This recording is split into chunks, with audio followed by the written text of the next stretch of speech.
Hi, I'm Kaz, And yes. and this is Perculiar podcast. Today we're talking about first-person shooter games. Um, so it Smooth. was it was really hard for me this month to create this list, as I don't really play these as much as other genre games. What about you, Yaza?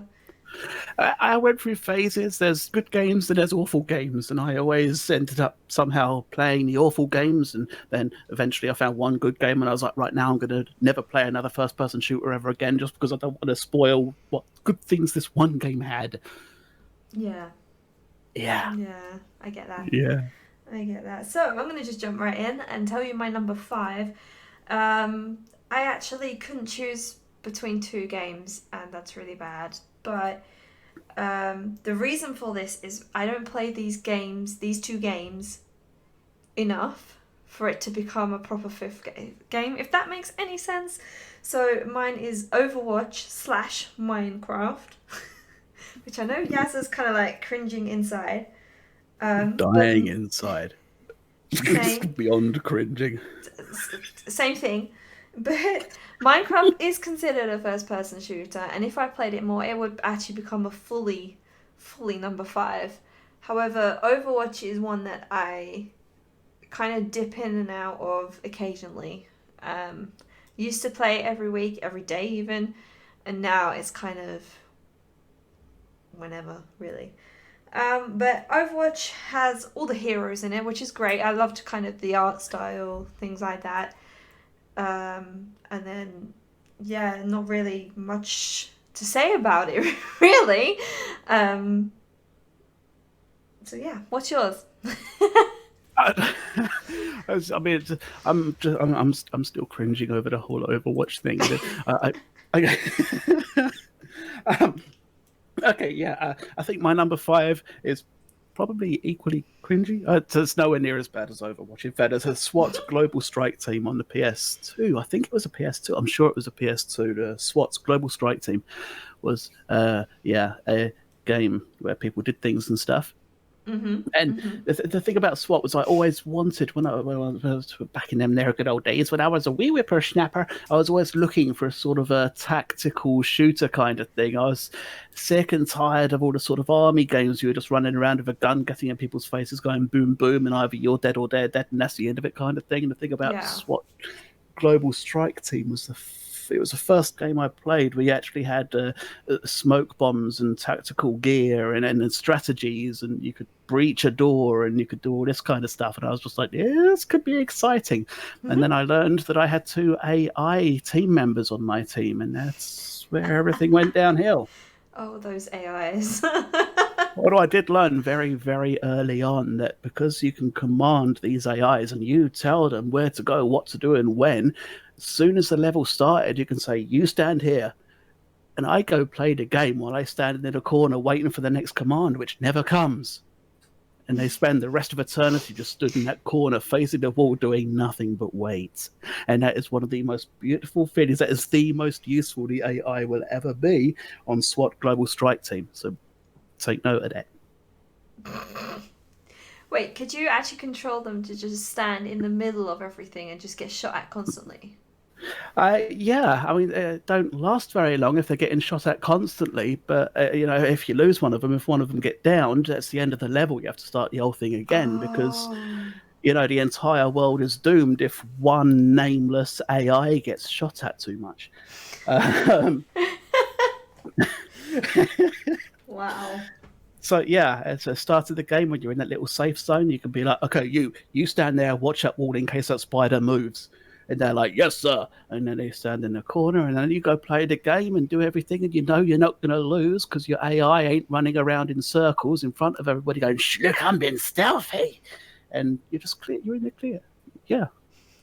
And on top of that, yeah, they just oh my gosh, they're the only people I know who could shoot an entire magazine out of a machine gun and miss every round from 3 meters away.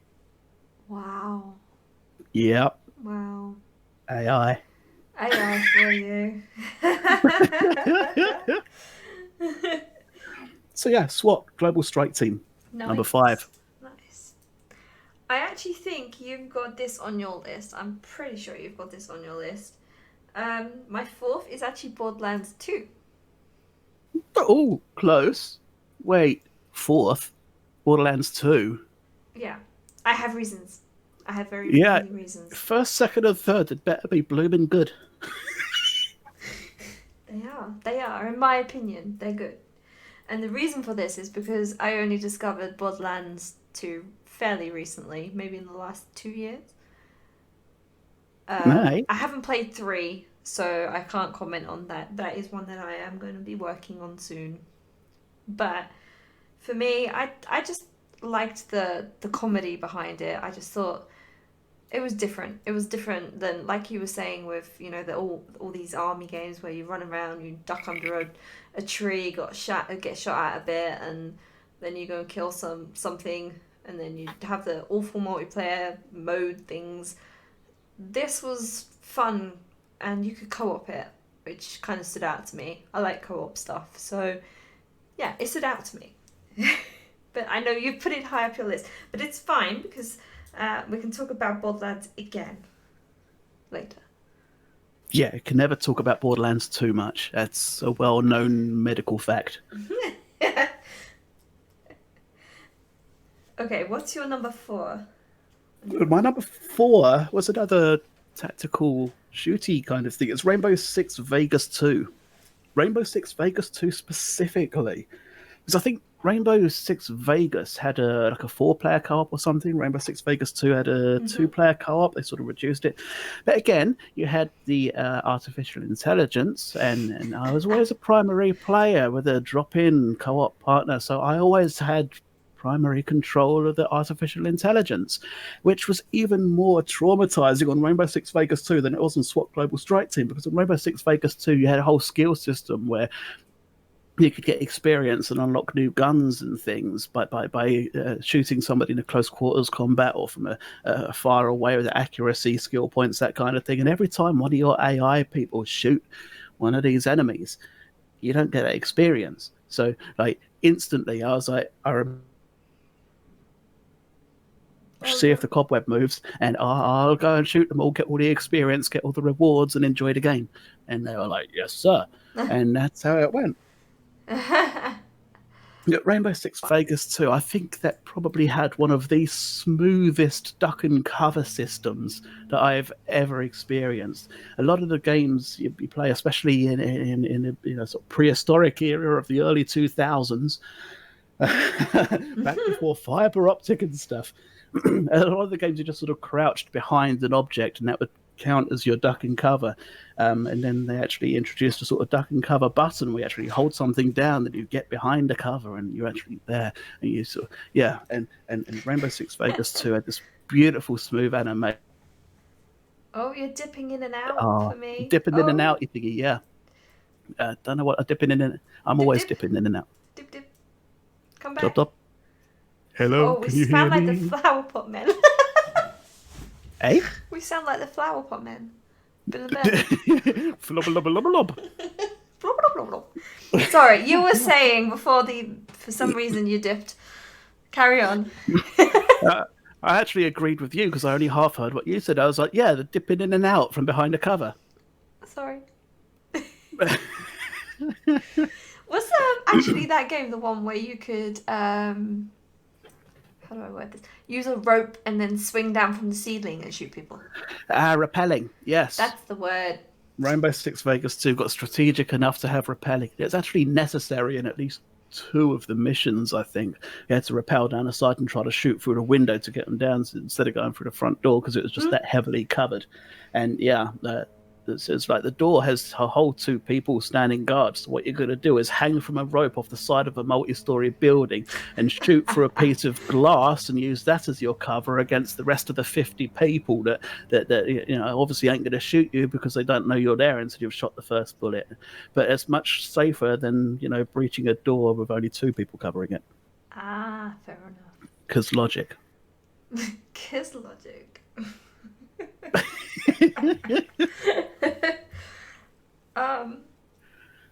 So my next one, which is at number 3, which I know you like this game. and we've had conversations about this game off of podcasts, and it's actually Fallout 4. And Oh, the thing is, it is a first person shooter, but because of so many other elements, I just love the game. So, like, you can shoot stuff, collect stuff, dance and run away from deathclaws, and build stuff and shoot stuff some more. And to me, that it just was a fun game, and the customization on it at the start, the story, the different choices you make, I just loved it. Quite honestly. Oh, the, oh, oh, what? What I did you thought I do? lost you then. You're back. Oh Sorry. no, yeah. You lost me at Borderlands bid number 4. Um, but yeah, the thing the beauty of Fallout 4 is the fact that the first thing I did was take it into third person perspective, so it wasn't a first person shooter anymore. Ah, see, that's why you like your game different. I actually played the whole game in first person. Um, The first person is better, yeah, but sometimes you encounter enough bugs that you end up getting to the point where you enjoy watching your character getting shot. Also, actually, saying that, I did like zooming out just to teabag enemies when I killed them. That's probably the only use I used that mode for. And then I was like, oh, I'm just gonna carry on with the game and just run away from deathclaws and when the bugs happened.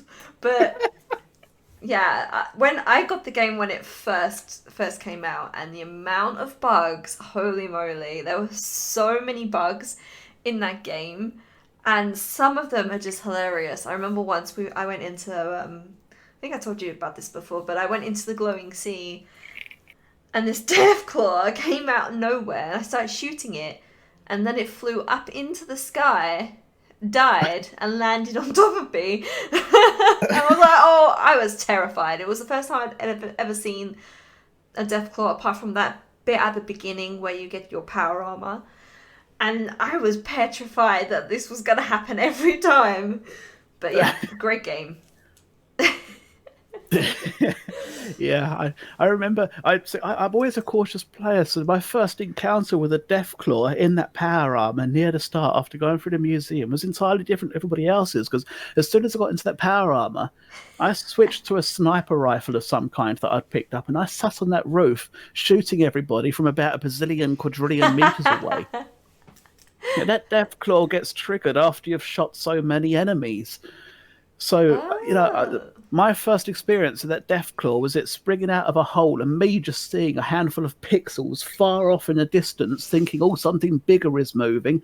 And then it proceeded to start getting shot by all the people I hadn't shot yet. So by the time it was done killing all of them, it was already half dead. And then it was just walking around aimlessly because I was about 9 million miles away from it. So I was just like, okay, so if I just shoot it now, I started shooting it, started running towards me, and it was dead before it even got within breathing range of me. And that was my experience with the oh so terrifying Deathclaw. Deathclaw. And I never get any fun bugs from Fallout 4. Everybody's got all You these don't? hilarious stories of things flying in the Oh. sky and all that kind of stuff. The only noticeable bug I really got from that game was when I managed to switch between a sledgehammer and a gun a bit quickly. And something happened that it ended up thinking this rifle was a sledgehammer. So every time I equipped this rifle, I'd be swinging it like it was a melee weapon or something. That was the closest thing I got to a bug. And it wasn't a very helpful bug. It wasn't a very fun bug. It wasn't a very hilarious bug worth mentioning. It was just annoying. Wow, what can I say? It's is it Bethesda that made that one? Yeah. Same as Skyrim. They're known for bugs and glitches and riveting gameplay. So you know.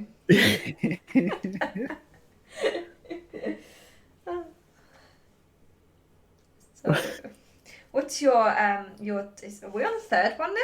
Wow. We're on the third. Yeah, we're flying through these like a sparrow flies through something it flies through. Yes. Air. There we go. Air. Yes. We're flying through these like a sparrow flies through air. Sure. Yes, are on top form, everyone. My third one, oh, my third one, Army of Darkness, the 40th day was on the PlayStation 3. And the Army of it was the most beautiful co-op game with guns and proper guns. Like, there's a sort of whole military scene I have ever seen in my life. So every single gun had they introduced this whole sort of volume system, a loudness system. Whoever had the biggest loudest gun, whoever made the most noise, would get most of the attention from the opponents. So if you was in a co-op with somebody, you'd have to split up, one go one side, one go the other. You'd start shooting to get the attention of the enemies while your co-op partner was sneaking up behind them, blasting them in the back and picking them off one at a time. And if the heat started getting a bit much, you'd just sort of duck down behind the cover. Your co-op partner would switch to the louder gun or the bigger gun and start getting their attention off of you, and you'd pick them off that way. And it just introduced such an amazing. It just opened up a whole new opportunity for sort of strategic gameplay and working together to get through the thing. And the opponents had a sort of close combat shotgunner with a really heavy duty sort of shield, like a riot shield. So Yeah. trying to shoot them from the front was nigh on impossible because you had about 1 millimeter of exposure for you to actually aim for while they're blasting a shotgun in your face. So it just wasn't going to happen. So you'd have to try to get their attention and hold them off long enough for your partner to get behind them and pick them off from a distance with a smaller, quieter gun. That's the sort of thing you had going on. And I've never seen that being used before, and I've never seen it since. And I think they really missed out on a beautiful opportunity to be doing more with it. Indubitably. Sounds like a fun game. It was. It was. They had Army of Two, the 40th Day had a whole sort of storyline that, once again, I'm pretty sure it's one of the first I played where you get to make decisions throughout the game that come back to haunt you later. But they really did come back to haunt you later. Some games you make decisions and it doesn't seem to affect anything. But sometimes you could, accidentally let somebody get killed or choose to let somebody get killed instead of doing something else. And then later on, one of their relatives would come and get revenge on you. There'd be this entire new boss Oh. level you had to fight through because you let this person, die a few scenes ago. And it really did sort of change the game. They really were, but only did it to a limited extent. There was only about 3 or 4 decisions that were significant enough to alter the gameplay. So you play it through about 4 or 5 times. You've played every possible contingency But yeah, Wow. yeah. But for a PS3 in a game like that, it was about, oh my god, you could really bling up those guns though. You could paint them green with dollar signs, you could paint them gold, and Nice. just, yeah, you could have proper wooden handles with golden barrels, and oh, you could pretty them up so much. And actually, some of these paintings and decorative things and skins and things had to sort of increase the loudness of the gun. They'd make you stand out more. So if you liked using a little silly pistol that wasn't too loud and wasn't too, you know, intrusive, you could literally decorate it enough that it would stand out more to help increase the heat that gets sent to you. It was, well, I loved it. I've never seen it been done since. Nice. It's beautiful. I love it. I missed it. I want to play it. Oh, play it. Play I'd the have to heck buy a out of it. PS3 and the game. Oh, sad face. So my number two is Left 4 Dead 2, and this one was a really hard one because I am a massive fan of survival, zombie apocalypse, kill things and run away crying and die inside kind of games. Brains. Brains. And that was really good, by the way. Um, I like this because this was when I first had my Xbox 360. This was obviously years ago. This was one of the first games I played, and again, it's also co-opable. And for me, I just loved it. I loved the fact they had different zombie types. They had the screamers, the hunters, the runners, I guess, and just hordes of zombies. And although you could use, melee and things like that, for me, this one stood out because for me it was the first type of zombie game, first person, co-op, that I picked up. That's why it's there. I know there's so many I could have picked, but this one for me stood out the most as number 2. Have you ever played Left 4 Dead 2, Yaza? I have. I played it once with a couple of friends that I met on Twitch, and it was fun at one time, but I couldn't see myself getting into it regularly because it seemed like it was going to be repetitive. I was watching other people play it, and I thought I kind of want to give it a go now. So I ended up playing it, and the experience of playing it at one time felt exactly the same as watching other people play it before. And I thought, like in that one game, in that one match on that one map, that like I'd done everything there was to do. I didn't feel like playing it again would somehow give me a different experience. But it was a fun game, and I think when you say it's the first one you picked up of that sort of genre, I'm pretty sure that was one of the first of that genre.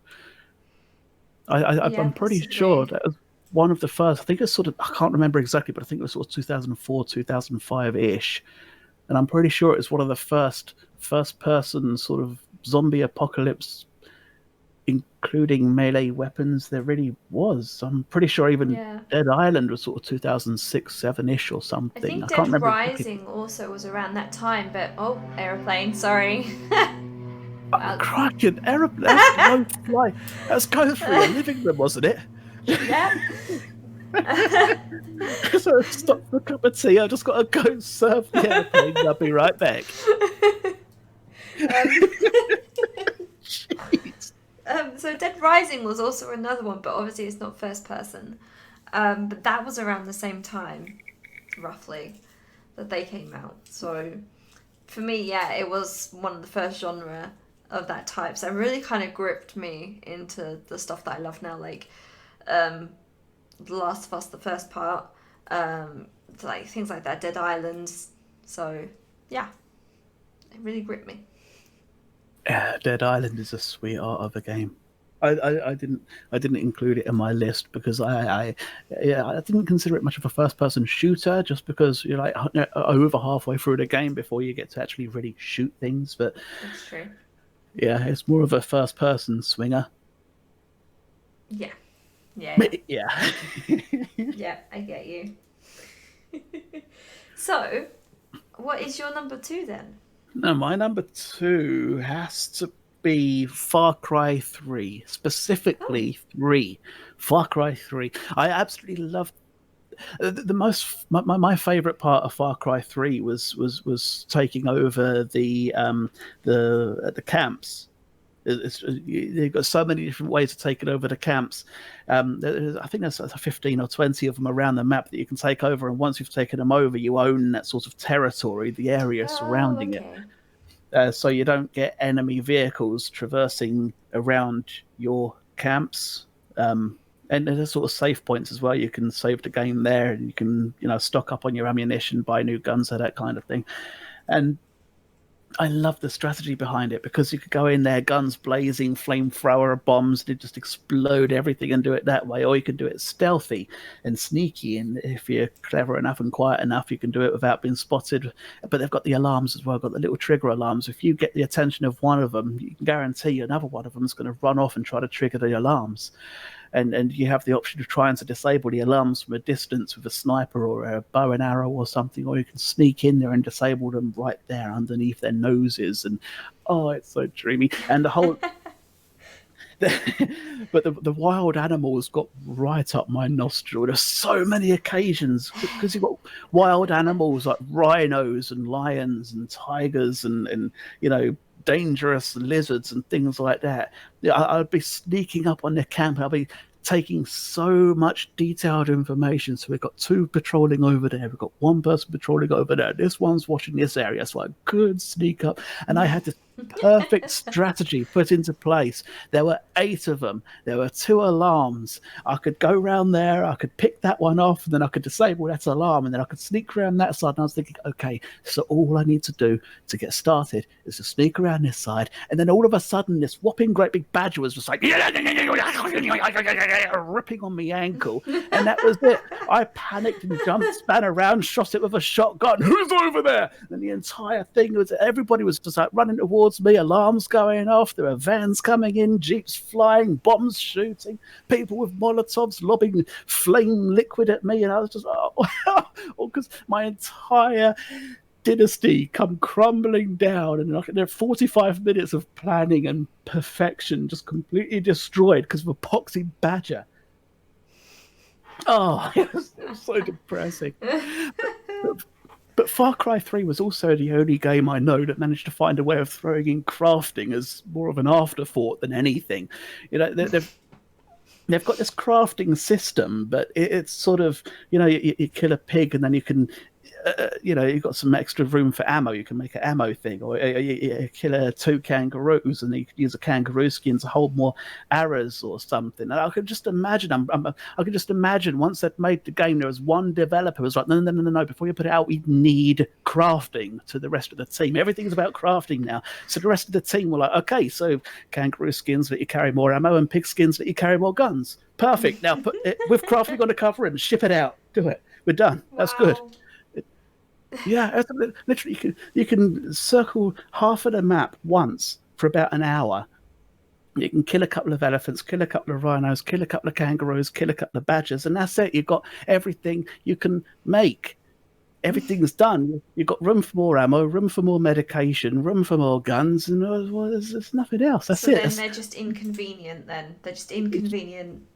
Yeah. Once you've done that, once you've made the initial extra pockets and pouches, every skin you get in the future, all you can do is sell it. You can't use it to make anything else. You ain't got the room to stockpile it or save it just in case they come out of a DLC where they suddenly let you start making cars out of rhino hooves or something. There's just nothing. It's just once you've made these first 3 pouches, you're done. You're finished. That's it. Crafting is finished. There is no more crafting. That's it. That's your lot.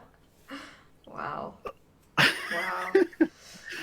But like the strategy behind it was amazing. The whole I played it. I wouldn't even do the storyline of the game. The storyline was quite impressive. There's a lot of a quick, quick action, quick move, quick poke a button quickly sort of storyline to it. Like you're trying to dive through a house, you have to poke a button quick, and if you don't, you fail. But the strategy behind the camps, that was my favourite part. Trying to take over them camps, that was it. I wouldn't even do the storyline. I'll just start a new game, take over a few camps, and when it started getting a bit tough for me, I'll just start a new game and go take them over again. Nice. Nice. Right, I think this leads us on to our number 1 choices. Bum, bum, bum. Bum, bum, bum.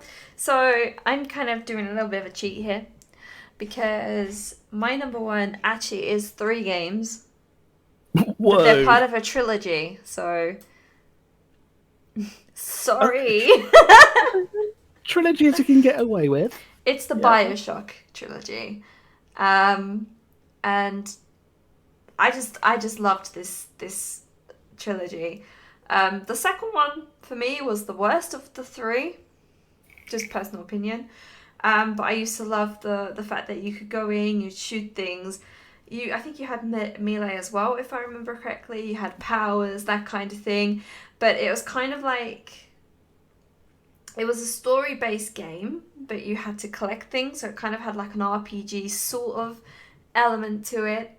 And at the time, it was kind of scary too. I remember walking like across this thing, and then this woman had like this pram. I think it's in the first one, and she has like this pram, and there's nothing in it, but she was freaky as hell. But it kind of had like that kind of creepy kind of vibe to it. And for me, it was just the first game was just brilliant, and then it carried on. The story developed over the second one, and then you played the third one, where they'd obviously the next gen console had really pushed their boundaries and their gameplay further. And I just thought that the games in general were just fun. They were really good to control the characters and the story as well. So yeah. I don't really have much more to say about BioShock apart from just play it. So I have never played any of the BioShock games ever. I've never even looked at them enough to acknowledge anything beyond they exist. Oh, yes. And for you to put it in your number one spot, it's like, wow, am I missing something here? You are. Wow. But you can get them obviously on, I think, every console, including PC. Obviously, except Switch, because Because it's Switch. yeah, yeah.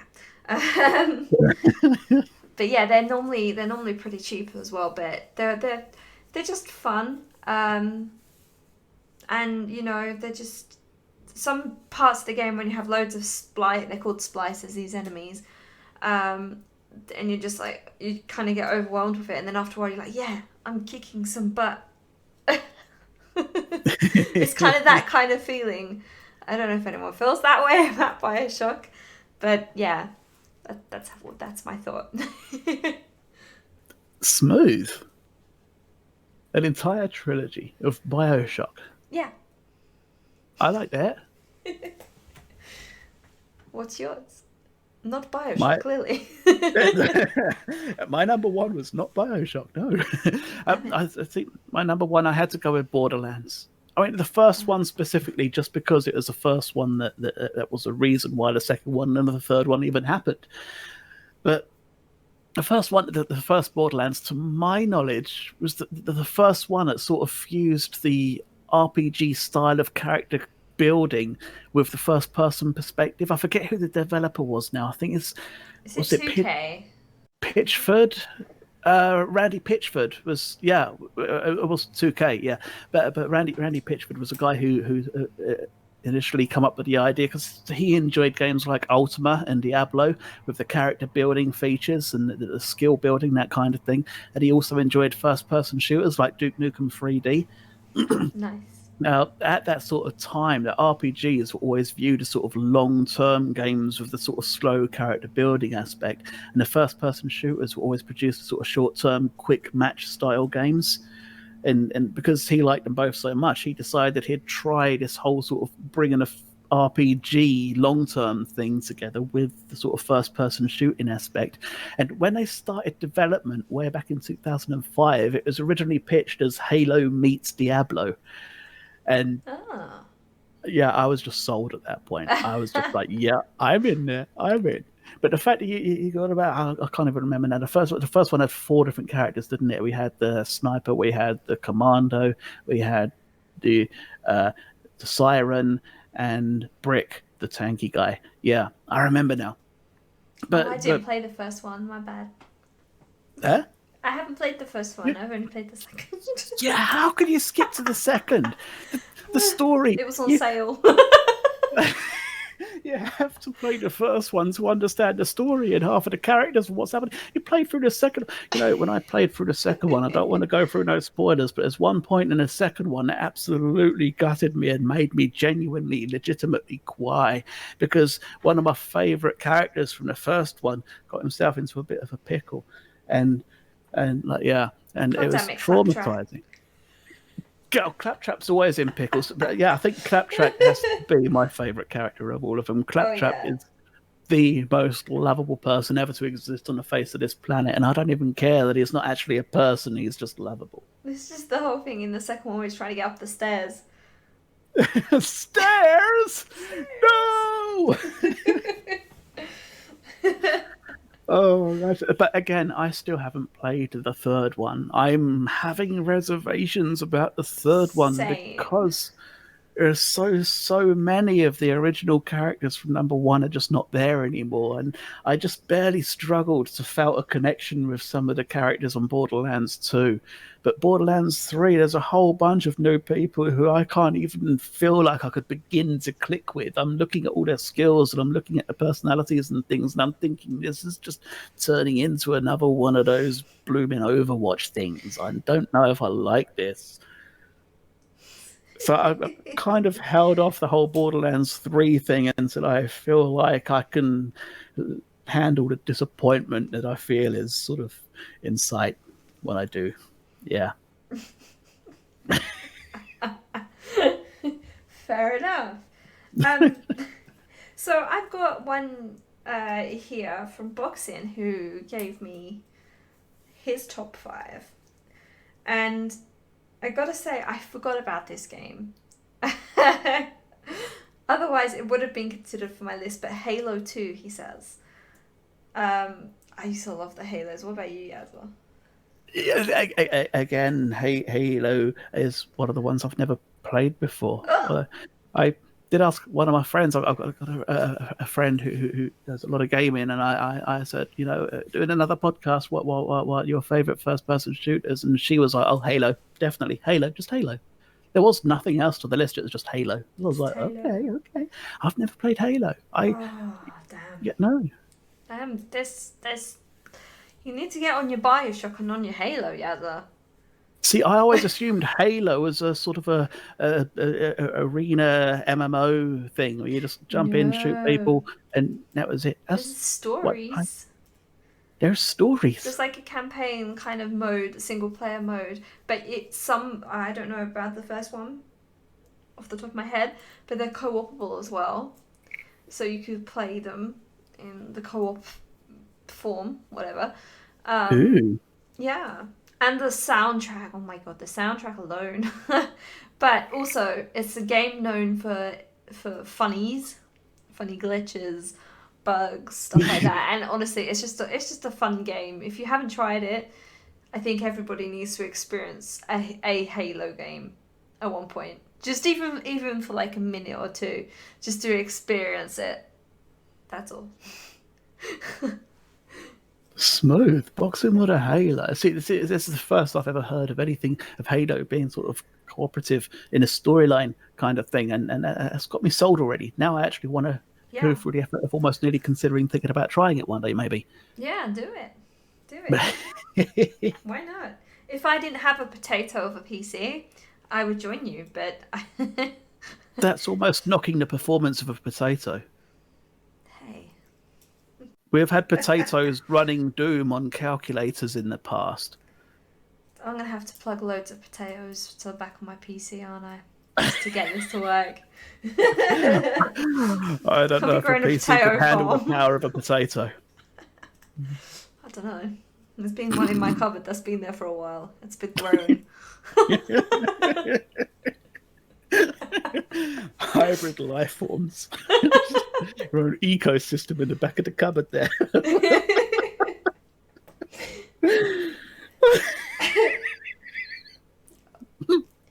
So, Boxing's second one is Call of Duty Modern Warfare 2.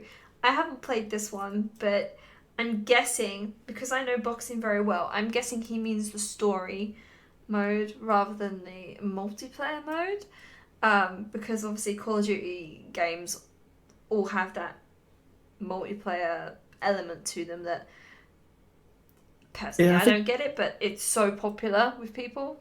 I think the majority of the Call of Duty stuff is about the online MMO arena style shooty thingy. Yeah, I Yeah. think I'm pretty sure I might be completely wrong about this because again I've never played Call of Duty, but I'm pretty sure the single player storyline is sort of thrown in as an afterthought, and primarily I think it's the about the originals were. arena style shooty stuff.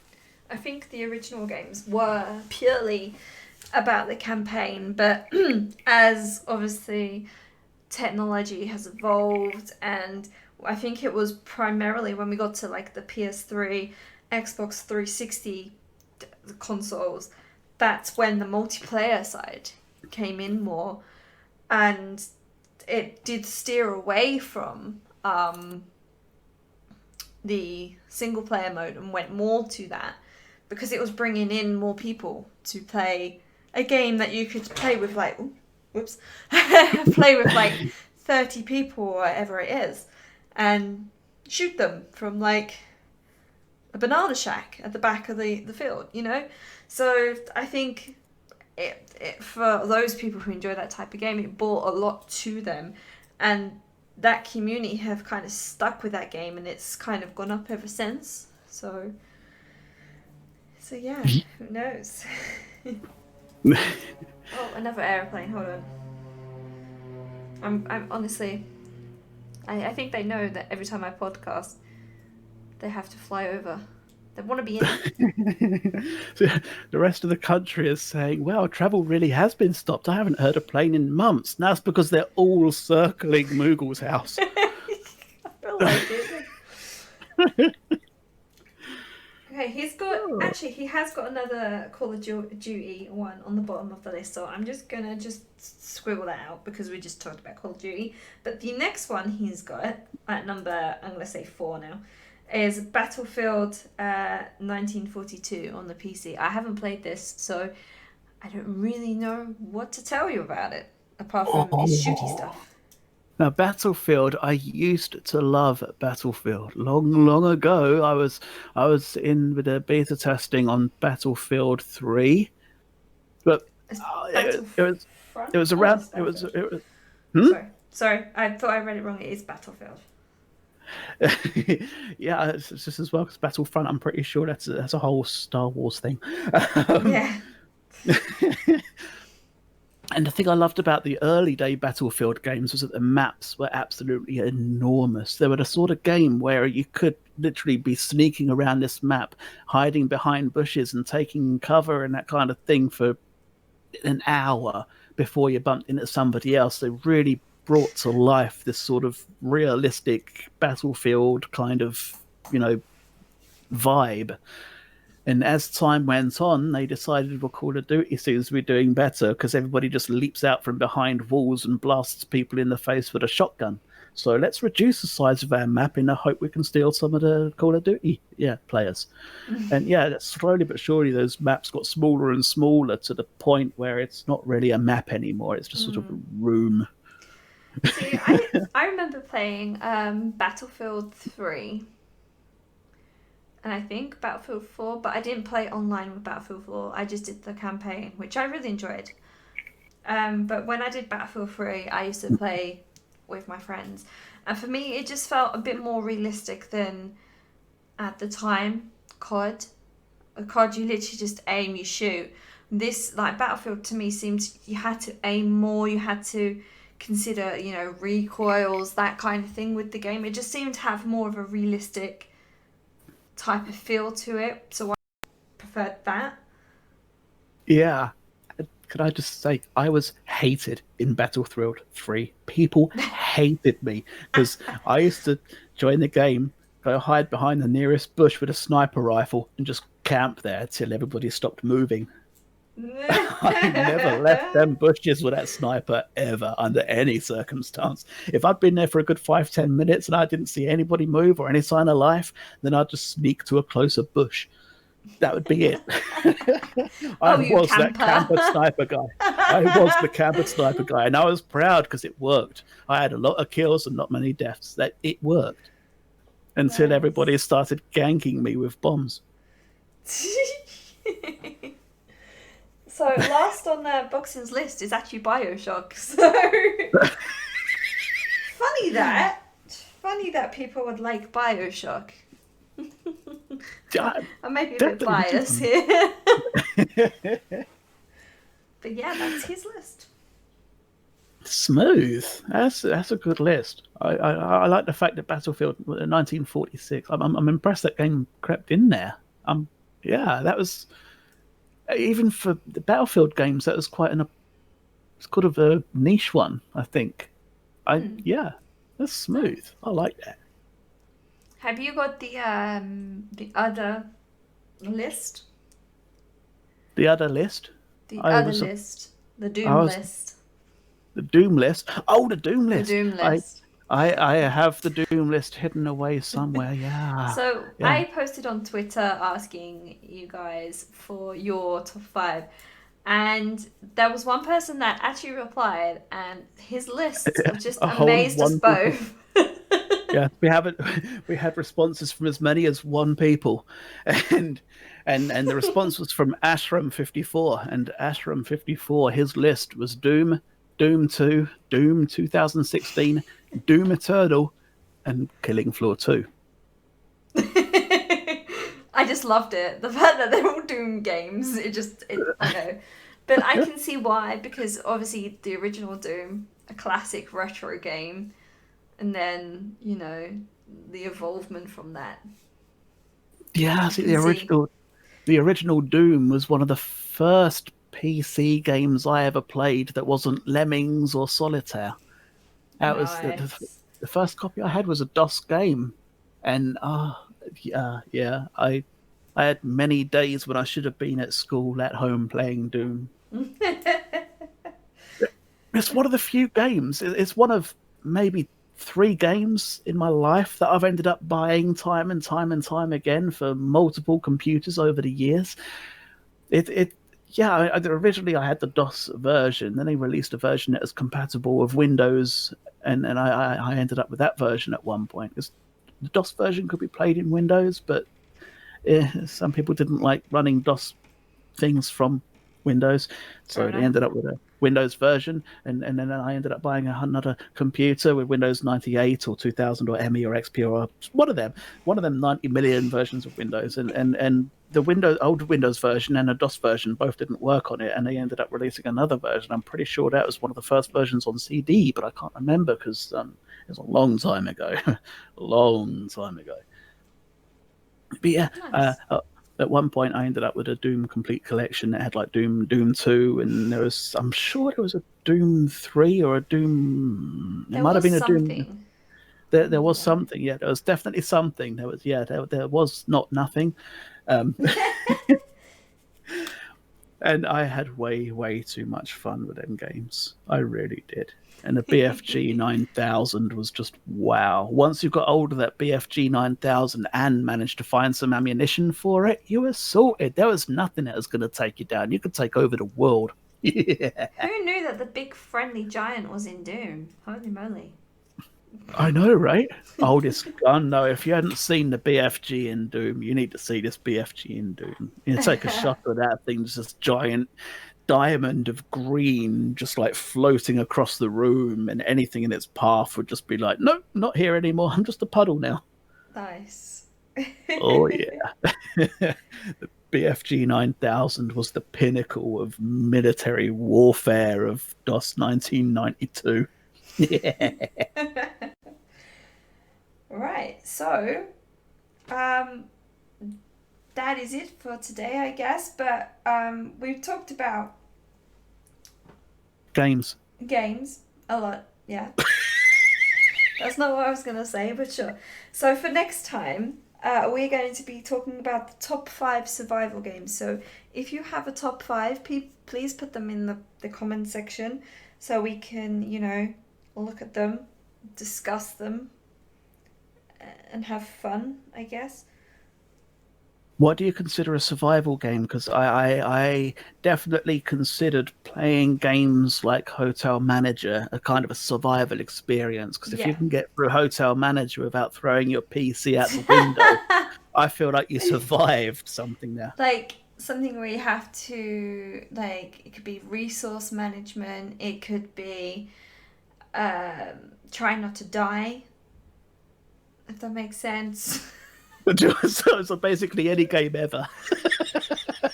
Sure. No, you know what I mean. Yeah, something with a whole sort of food system you have to Food eat to keep system, a ticking and that proper, kind of thing.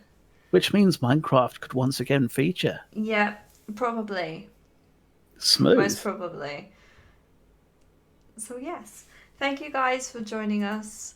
We'll see you soon. Bye. Goodbye. Bye.